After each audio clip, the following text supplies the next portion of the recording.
नमस्कार, स्मित राज music channel में आपका हार्दिक स्वागत है। Best of Mukesh with Raju Pancholi के 7वें एपिसोड में आज हम आपको 1973 के बाद की यात्रा हम आपके साथ शेयर करेंगे। तो 1972 तक तो हमने लास्ट एपिसोड में बताया था शोर के गाने सुपर हिट हुए थे। उसके बाद 1973 में जो कि HMV ने श्री रामचरितमानस के 400 साल पूर्ण होने पर तुलसी रामायण को स्वरबद्ध करने के लिए सोचा था और इसके लिए मुकेश जी के मित्र विजय कौशल दुबे कोई स्वरबद्ध करने के लिए कलाकार को ढूंढ रहे थे। पूरे भारत में बहुत सारे भजनिक थे, फिल्मी सॉन्ग गाने वाले और सॉन्ग गाने वाले कई लोग थे, किंतु विजय कौशल दुबे की नजर केवल मुकेश जी पर ही टिकी थी और मुकेश जी को उस वक्त कन्विंस कर लिया गया कि भाई आप ही ये प्रस्तुत करेंगे और ये वाल्मीकि रामायण के सभी कांड को प्रस्तुत करना था और उसको अवध भाषा में नरेंद्र शर्मा जी ने ट्रांसलेट किया हुआ था। और इसमें भी एक बात ऐसी थी, मुकेश जी को तो चुना ही गया, किंतु इसके पीछे भी एक यात्रा ऐसी थी कि मुकेश जी हनुमान जी के बहुत बड़े भक्त थे और उनकी राम जी की महिमा गाने की बहुत इच्छा थी कई सालों से। तो ये वाल्मीकि रामायण जो कि रामचरितमानस की स्वरबद्ध करने की बात थी, तो उससे मुकेश जी बहुत खुश हुए और उन्होंने ये बात स्वीकार कर ली। और फर्स्ट टाइम ऐसा बना था जब मुकेश जी बॉम्बे आए, तब उनकी माता जी ने उनको बोला था कि आप हनुमान जी की पूजा करें, हनुमान जी को माने। तो जैसे वो दिल्ली से बॉम्बे के लिए रवाना हुआ तो एक हनुमान चालीसा का पाठ, हनुमान चालीसा की बुक मुकेश जी को दी थी और तब से मुकेश जी हर रोज एक हनुमान चालीसा का पाठ नियमित करते थे और अपने जीवन पर्यंत उन्होंने ये बात निभाई थी। तो हनुमान जी के भक्त थे और ऐसी रामचरितमानस को गाने की और तुलसी रामायण बनाने की जो बात आई तो उससे बहुत खुश हुए और बहुत अच्छी तरह से उन्होंने वो निभाया और श्रद्धा के साथ उन्होंने ये रिकॉर्डिंग किया। उस वक्त वो नॉनवेज भी खाते थे, किंतु जब भी ये तुलसी रामायण का रिकॉर्डिंग हुआ तो मुकेश जी ने उस वक्त नॉनवेज सब बंद कर दिया था। केवल एक गिलास पानी और दूध पीने के बाद, गर्म दूध पीने के बाद ये रिकॉर्डिंग करते थे। तो बालकांड, उत्तरकांड सब उन्होंने बड़े भाव से गाया और सब लोगों को ऐसा लगा कि खुद भगवान राम ही हमें सुना रहे हैं, ईश्वर ही गा रहे थे। और आज तक कई रेडियो आकाशवाणी प्रोग्राम में सुबह में मुकेश जी की आवाज में हम ये तुलसी रामायण सुनते हैं और वो शुरुआत होती है मंगल भवन अमंगलहारी। मंगल भवन अमंगलहारी,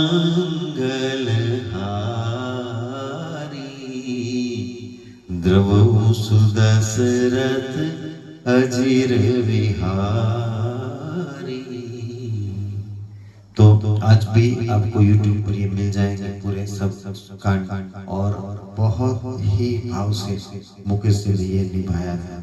उस वक्त मुकेश जी इसके बाद इतने सुपर हिट हुए थे, 10 में से 8 गाने उनके बहुत पॉपुलर होते थे, सुपर हिट होते थे। तो ये भी उनके ऊपर हनुमान जी की, भगवान राम की कृपा रही है। इसके बाद हम बात करते हैं 1974 की।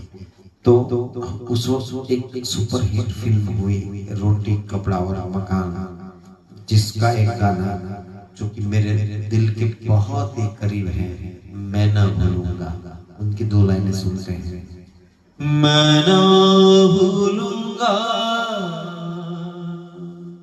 मैं ना भूलूंगी, मैं ना भूलूंगा, मैं ना भूलूंगी इन रस्मों को, इन कसमों को, इन रिश्ते नातों को। मैं ना भूलूंगा, मैं ना भूलूंगी गाने को आज भी लोग नहीं भूल पाए हैं, मैं ना भूलूंगा। तो ये फिल्म और ये गाने बहुत सुपर हिट हुए 1974 में। इसी साल एक और फिल्म बहुत सुपर हिट हुई और उनके गाने भी बहुत चले। वो फिल्म थी धर्मात्मा। और धर्मात्मा का एक गाना जो कि मुझे बहुत पसंद है, वो मुकेश साहब ने निभाया था, मुकेश जी ने गाया था। एक दिन बिक जाएगा माटी के मोल, वो सुनते हैं। एक दिन बिक जाएगा माटी के मोल, जग में रह जाएंगे प्यारे तेरे बोल। ला ला ला ला ला ला ला ला ला ला। अनहोनी पथ में कांटे लाख बिछाए, होनी तो फिर भी बिछड़ाया मिलाए। अनहोनी पथ में कांटे लाख बिछाए, होनी तो फिर भी बिछड़ाया मिलाए।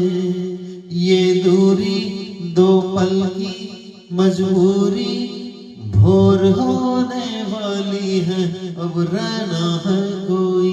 तरम पम धारा जो बहती है मिलकर रहती है, मिलती धारा बन जा फिर दुनिया से दूर। एक दिन बिक जाएगा माटी के मोल, जग में रह जाएंगे प्यारे तेरे बोल।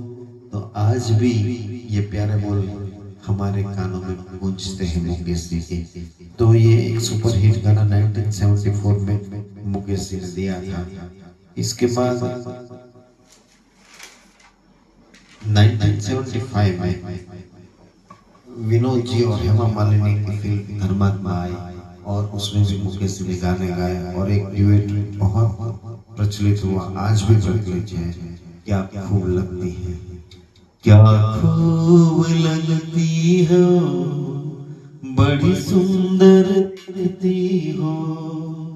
क्या खूब लगती हो, बड़ी सुंदर दिखती हो। फिर से कहो कहते रहो अच्छा लगता है।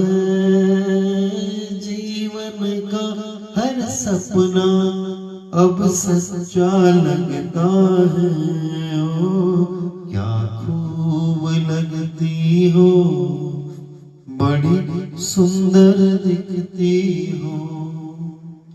तो 1975 के आसपास मुकेश जी को बहुत शो मिल रहे थे, देश और विदेश में खूब प्रचलित थे और उनके बहुत सारे शो विदेश में भी हो रहे थे, देश में हो रहे थे और सब फुल और हिट जा रहे थे, क्योंकि मुकेश जी बहुत दिल से गाते थे। और एक जब मुकेश जी गाना गाते थे तो एक समा बन जाता था, लोगों को दिलों से ऑडियंस को जोड़ लेते थे। तो उन्होंने ये मेहनत की थी दिल से गाने के लिए और सब शो में बहुत मेहनत करते, बहुत ट्रैवलिंग करते थे। तो उनको उसकी वजह से थोड़ा दिल का प्रॉब्लम हो गया था, हार्ट का प्रॉब्लम हो गया था और एक बार छोटा अटैक, हार्ट अटैक भी आ गया था मुकेश जी को। तो तब से डॉक्टरों ने थोड़ा उनको मना किया था सीढ़ी चढ़ने से, ट्रैवलिंग करने से। फिर भी मुकेश जी ने जो कमिटमेंट दिया था वो पूरा करने के लिए हालत में तत्पर रहते थे, अपनी खुद की भी चिंता नहीं थी मुकेश जी ने। तो कभी उन्होंने ऐसा नहीं किया कोई रिकॉर्डिंग में आज मेरी तबीयत खराब है मैं नहीं आ पाऊंगा, नहीं गाऊंगा। कमिटमेंट था, वो पूरा करने की पूरी कोशिश करते थे। वो सच्चे एंटरटेनर थे और सबके दोस्त थे, तो किसी को मना नहीं कर पाते थे। उस समय नितिन मुकेश जी बड़े हो गए थे, तो मुकेश जी क्या करते थे कि नितिन मुकेश जी को अपने साथ ले जाते थे, तो उनको घुमाने के लिए, दिखाने के लिए और गाने को सिखाने के लिए। तो ज्यादातर यात्रा में मुकेश जी के साथ ही नितिन जी जाते थे। तो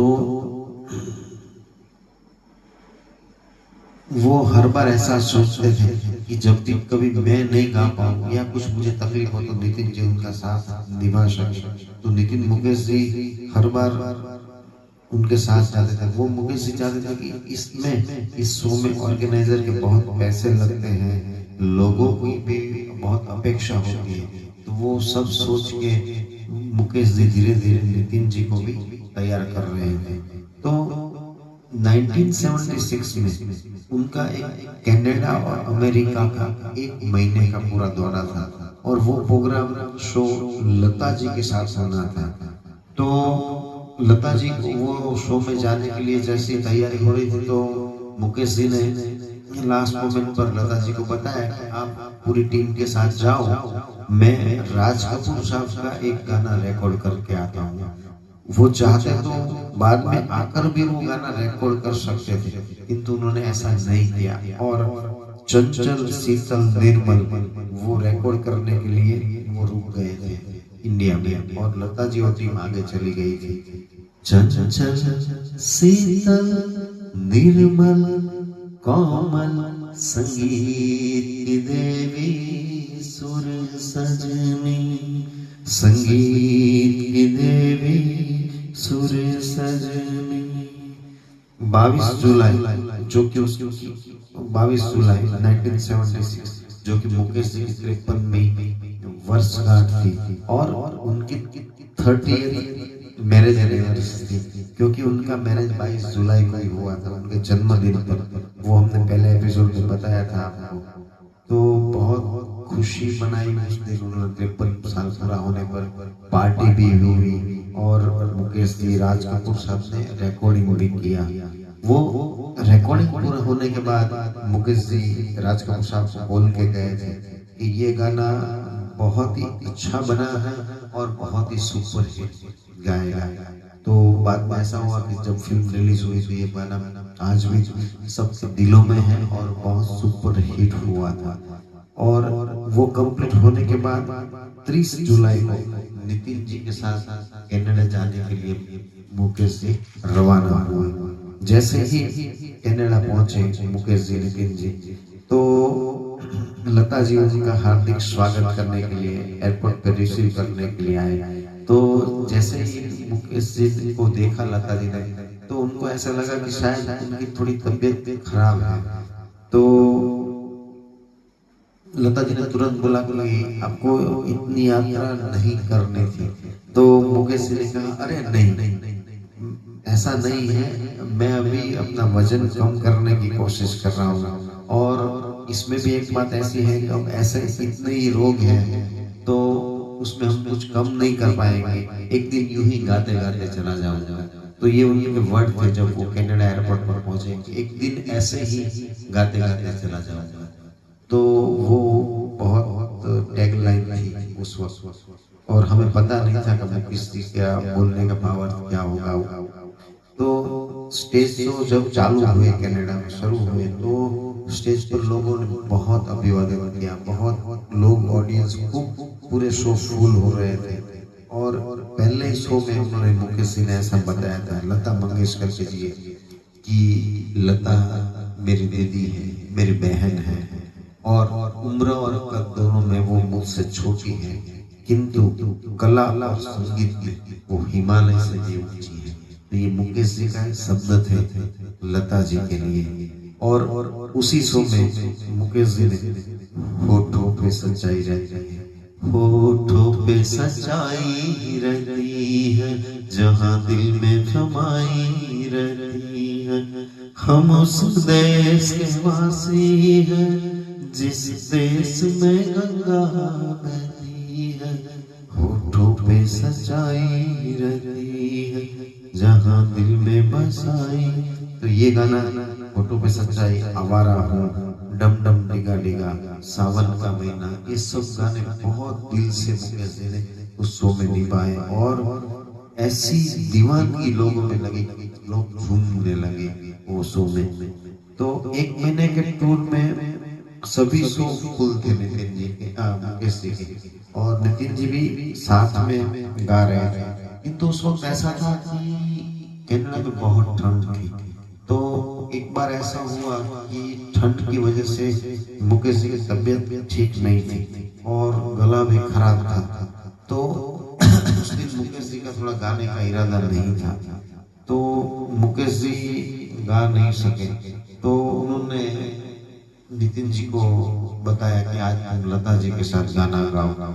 तो जैसे ही नितिन जी ने गाने स्टार्ट किए तो मुकेश जी इतने खुश हुए नितिन जी को सुनकर, और बाद में मुकेश जी ने लता जी को बताया कि नितिन आज इतना बेहतरीन गा रहा है कि मुझे अब उनके भविष्य की कोई चिंता नहीं। तो एक भी उनके दिल में वो एतबार हो गया कि नहीं, अब मुकेश जी के बाद नितिन जी तैयार हो गए हैं और वो अब गाने गा सकते हैं। तो नेक्स्ट शो उनका था टोरंटो में होना था, और वो टोरंटो जाने के पहले बहुत फिट हो गए थे। उन्होंने लता जी को बताया कि अब मैं टोरंटो में गाने के लिए फिट हूँ। और जब जब टोरंटो का शो शुरू हुआ तो जैसे ही मुकेश जी ने हारमोनियम पर तार छेड़े, जाने कहाँ गए वो दिन, तो पूरा ऑडियंस झूम उठा। जाने कहाँ गए वो दिन, कहते हैं तेरी राह में नजरों को हम बिछाएंगे। जाने कहाँ गए वो दिन, कहते थे तेरी राह में नजरों को हम बिछाएंगे। तो उस गीत का एक अंतरा गाने के बाद मुकेश जी को थोड़ी तकलीफ होने लगी, उसकी श्वास फूलने लगी।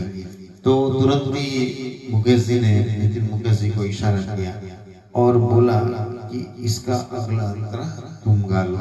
और नितिन मुकेश जी ने उनका वो गाने का अगला अंतरा भी बहुत अच्छी तरह से निभाया। मैं आपको सुनाता हूँ वो अंतरा। इस दिल के आसियां में बस उनके ख्याल रह गए, छोड़ के दिल वो चल दिए, साथी अकेले रह गए। जाने कहाँ गए वो दिन, कहते थे तेरी राह में नजरों को हम बिछाएंगे। इन लाइन को वक्त ने सच कर दिया, इनके ख्याल दिल में रह गए, साथी अकेले रह गए। तो वो टूर में ही ऐसा हो गया कि ये लाइन कुदरत ने सच कर दी थी, वो हम आपको आगे बताएगा।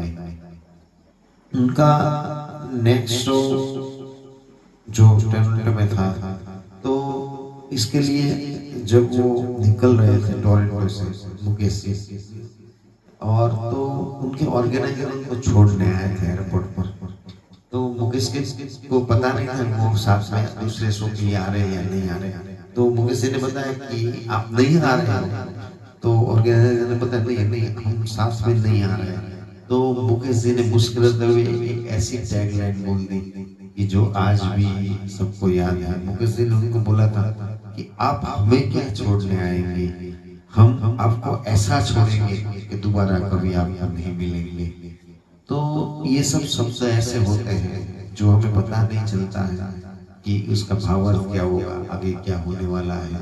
तो ये सूचित करते जा रहे हैं, और शायद हमें ऐसा लग रहा था कि लास्ट डेट में जो कनाडा में थे तो मुकेश जी अपना काम पूरा करने की जल्दी में थे, सब काम जल्दी निपट रहे थे।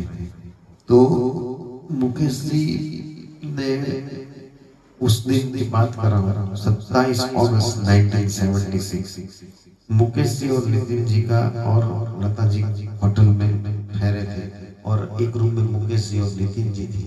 नितिन जी थे और उनका एक उसी दिन 27 अगस्त को एक शो था। तो दोपहर तक आराम कर रहे थे। दोपहर को जब मुकेश जी उठे और शो के लिए तैयार रेडी होने जा रहे थे, तो नितिन जी को उन्होंने पाँव में गुदगुदी करते हुए बताया कि उठो मेरे बाल गोपाल, आज शो में मैं अकेला ही गाऊंगा। आज इसलिए मैं अकेला गाऊंगा, आज 2 नंबर है जो मेरे लिए लकी है। क्योंकि 2 नंबर इसलिए क्योंकि 27 अगस्त को 2 और 7 आते हैं। तो वो बोल रहे थे कि आज 2 मेरा लकी नंबर है और हमारा रूम नंबर भी 207 है, 207। तो आज तो ऐसा दिन है कि आज तो मैं ही गाऊंगा। तो ऐसा वो बोल के नितिन जी को बोले कि हारमोनियम और सब तैयार करो, मैं रेडी होके बाथरूम में आता हूँ। तो जैसे ही मुकेश जी बाथरूम में गए तो थोड़ी देर हो गई, बाहर नहीं निकले। तो नितिन जी इंतजार कर रहे थे और इंतजार की घड़ी बढ़ गई। तो उन्होंने बाथरूम का दरवाजा खटखटाया, आवाज लगाई, किंतु मुकेश जी निकले नहीं। तो थोड़ी देर राह देखने के बाद ऐसा हुआ कि मुकेश जी बाहर आए, किंतु उनकी श्वास बहुत फूल रही थी और वो अस्वस्थ थे। तो तुरंत घबरा गए नितिन मुकेश जी और उन्होंने तुरंत रिसेप्शन को फोन किया, इमरजेंसी डॉक्टर को बुलाया।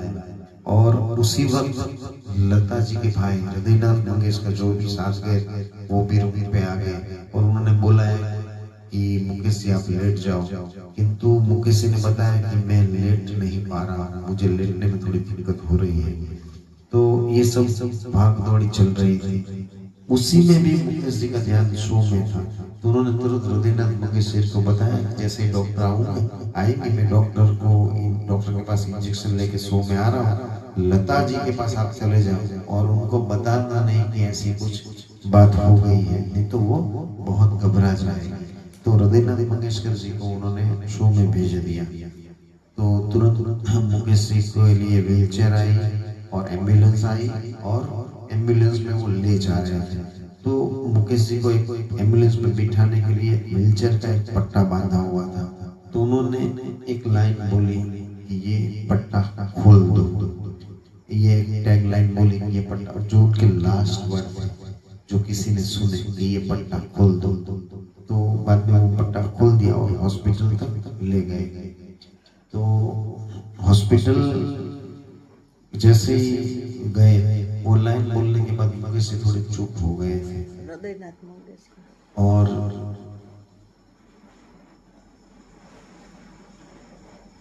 हॉस्पिटल में जाने के बाद मुकेश जी को लेटाया गया।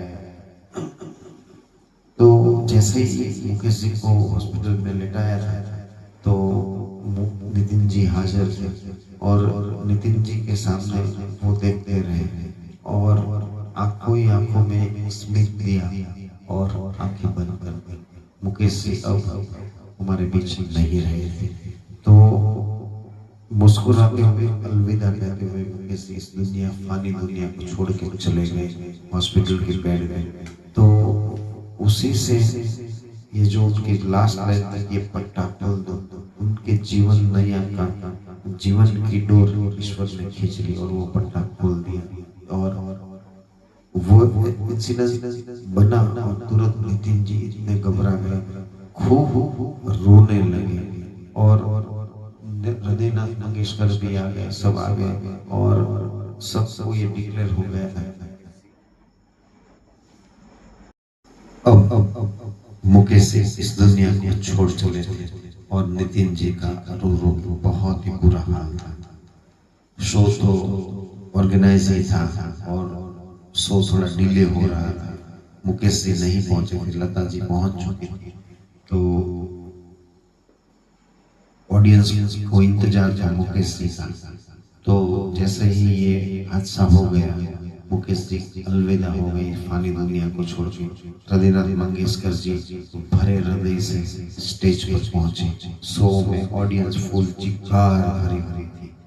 तो उसके बीच में जाके मुकेश जी ने बोला, हृदयनाथ मंगेशकर जी ने बोला, आज मैं प्रोग्राम शुरू होने में बहुत देर कर दी है मैंने, किंतु आज मैं आपकी माफी नहीं मांगूंगा। मैं इसलिए माफी नहीं मांगूंगा कि बस ईश्वर को इतना ही कहता हूँ, ओ जाने वाले, हो सके तो लौट के आना। और वो कहते, उन्होंने बताया कि आपके और हमारे प्यारे मुकेश जी अभी हमारे बीच नहीं रहे। तो जैसा ही उन्होंने ये बताया, पूरा ऑडियंस फुल था, सन्नाटा हो गया पूरे हॉल में। लोग मानने को तैयार नहीं थे कि ऐसा हो गया है कि मुकेश जी अलविदा ले चुके हैं। तो ये लोगों के लिए यकीन करना मुश्किल था और वो स्वीकारने को तैयार नहीं थे कि मुकेश जी नहीं रहे हैं। ऑडियंस पूरा स्तब्ध हो चुका था, किंतु ये कुदरत की देन थी और हमें वो स्वीकारना ही पड़ा कि एक भगवान को अपने साथ ले गए।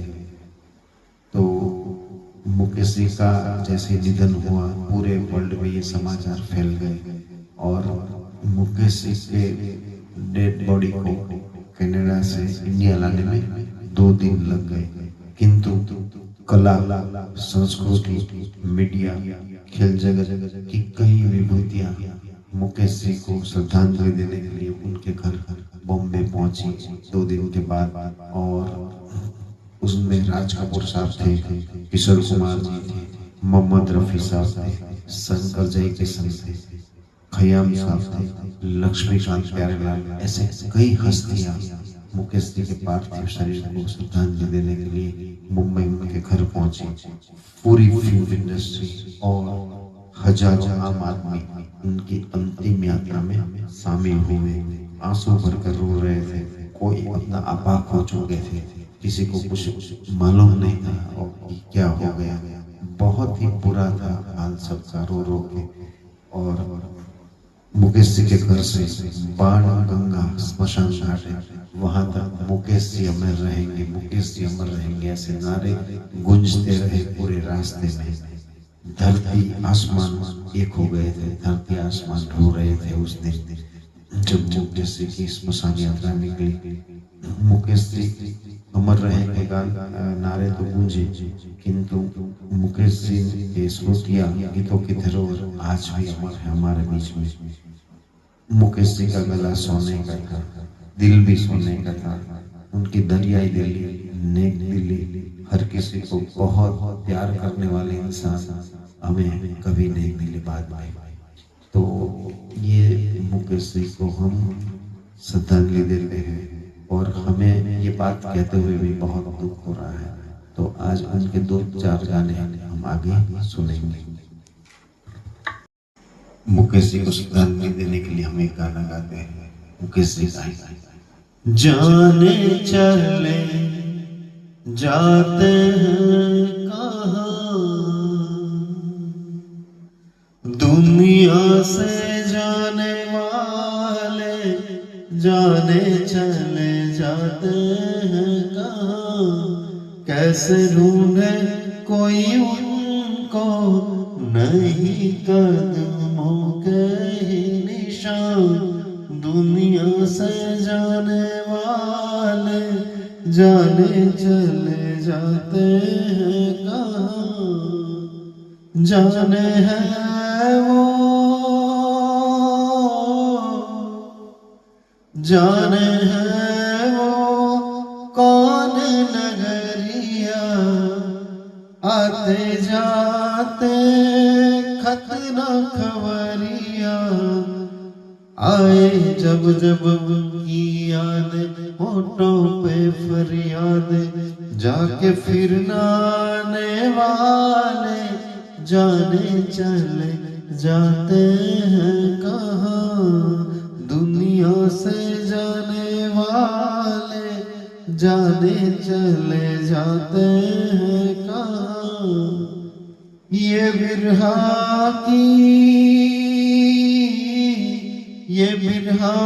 की रात है ऐसी, जीना माने बात कैसी, कल उनको देखा मुस्कुराते, चलते फिरते आते जाते, ऐसे आने जाने वाले जाने चले जाते हैं कहाँ, कैसे ढूंढे कोई उनको, नहीं कदमों के निशान।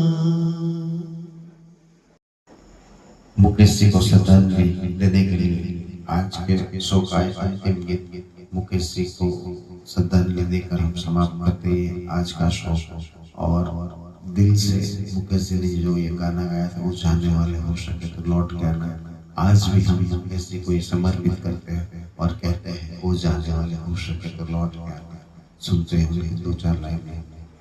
ओ जाने वाले हो सके तो लौट के आना, ओ जाने वाले हो सके तो लौट के आना, बचपन के तेरे मीत तेरे संग के सहारे, ढूंढेंगे तुझे गली गली सब ये गम के मारे, पूछेगी हर निगाह कल तेरा ठिकाना, ओ जाने वाले हो सके तो लौट के आना। दे दे के ये आवाज कोई हर घड़ी बुलाए, फिर जाए जो उस पार कभी लौट के न आए, ये भेद है कैसा कोई कुछ तो बताना, ओ जाने वाले हो सके तो लौट के आना। दे दे के ये आवाज कोई हर घड़ी बुलाए, जो जाए उस पार कभी लौट के न आए, पूछेगी हर निगाह कल तेरा ठिकाना, ओ जाने वाले हो सके तो लौट के आना, ओ जाने वाले हो सके तो लौट के आना। शो से पहले डेट्रॉइट सिटी अमेरिका में मिशिगन सिटी में हमें छोड़ के चले गए, तो उनको श्रद्धांजलि हम ये गाने के साथ भी दे सकते हैं। हम छोड़ चले हैं महफिल को, याद आए कभी तो मत रोना। मुकेश जी हमसे कह रहे हैं कि हम छोड़ चले हैं महफिल को, याद आए तो कभी मत रोना। तो मुकेश जी आज भी हमारा ख्याल करते हैं, उस वक्त भी किया था उन्होंने ख्याल हमारा, हम महफिल तो छोड़ के चले जाएंगे, हमारी याद आए तो मत रोना। तो एक ख्वाब सा देखा था हमने, जब आँख खुली तो टूट गया, जब आँख खुली तो टूट गया, ये प्यार तुम्हें सपना बनकर तड़पाए कभी तो मत रोना। हम छोड़ चले महफिल को, याद आए कभी तो मत रोना। तुम मेरे ख्यालों में खोकर बर्बाद न करना, जीवन को बर्बाद न करना, जीवन को। जब कोई सहेली बात तुम्हें समझाए कभी तो मत रोना, हम छोड़ चले हैं महफिल को, याद आए कभी तो मत रोना। आगे मुकेश जी कहते हैं, जीवन के सफर में तन्हाई मुझको तो न जिंदा छोड़ेगी, मुझको तो न जिंदा छोड़ेगी। मरने की खबर है जाने जिगर, मिल जाए कभी तो मत रोना। मरने की खबर है जाने जिगर, मिल जाए कभी तो मत रोना। हम छोड़ चले हैं महफिल को, याद आए कभी तो मत रोना। तो मुकेश जी हमें पैगाम दे गए, हम छोड़ चले महफिल को, याद आए तो कभी मत रोना। तो आज भी हम मुकेश जी को बहुत याद करते हैं, उनके गाने सुनते हैं और अपने जीवन में आनंद में खोए रहते हैं। तो ये हमारा एक ट्रिब्यूट है मुकेश जी को। जय श्री राम, जय